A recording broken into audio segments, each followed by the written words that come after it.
Select the tool type that meets your requirements.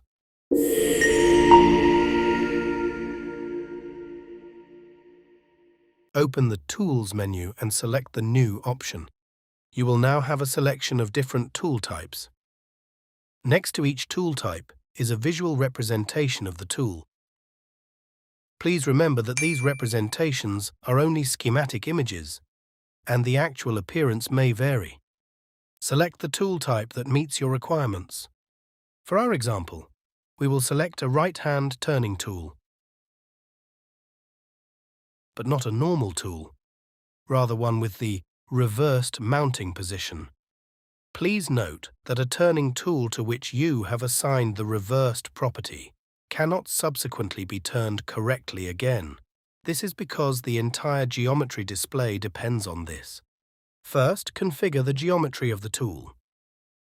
Enter the relevant parameters, such as the tool tip angle, for example 35 degrees, the tool tip length, for example 16 millimeters, the tool tip radius, for example 0.4 mm, the tool length, for example 100 mm, and the tool angle, for example 93 degrees.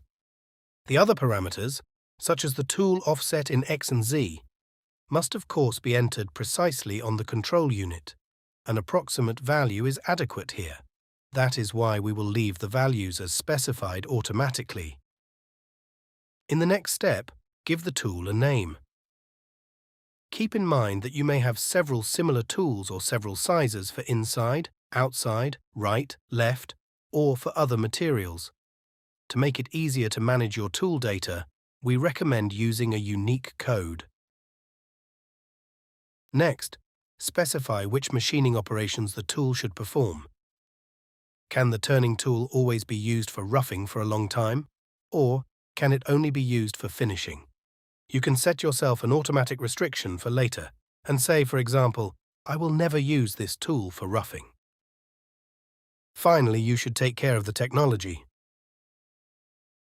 Here, you have the processing that we have previously permitted for the tool in the dialog box. And on the other hand, the materials.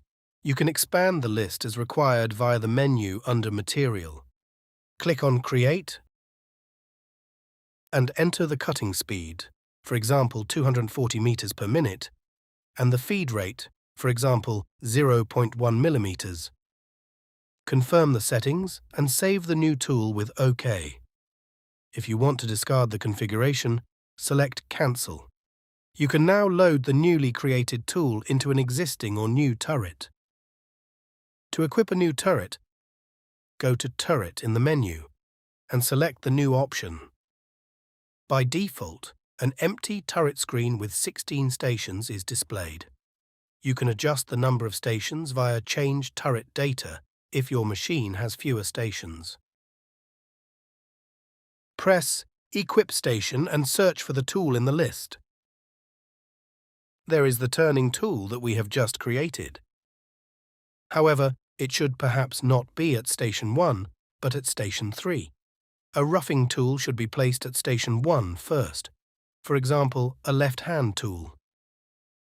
Next, select Station 3 in the turret screen and click on Equip Station again. Now select the new finishing tool. Perhaps you still have a solid drill bit, a grooving tool, or an internal turning tool. For each station, select the tool you need for the turret. To get through the list more quickly, you can also simply type the first letter of the tool name on your keyboard. The list will then skip to the corresponding item.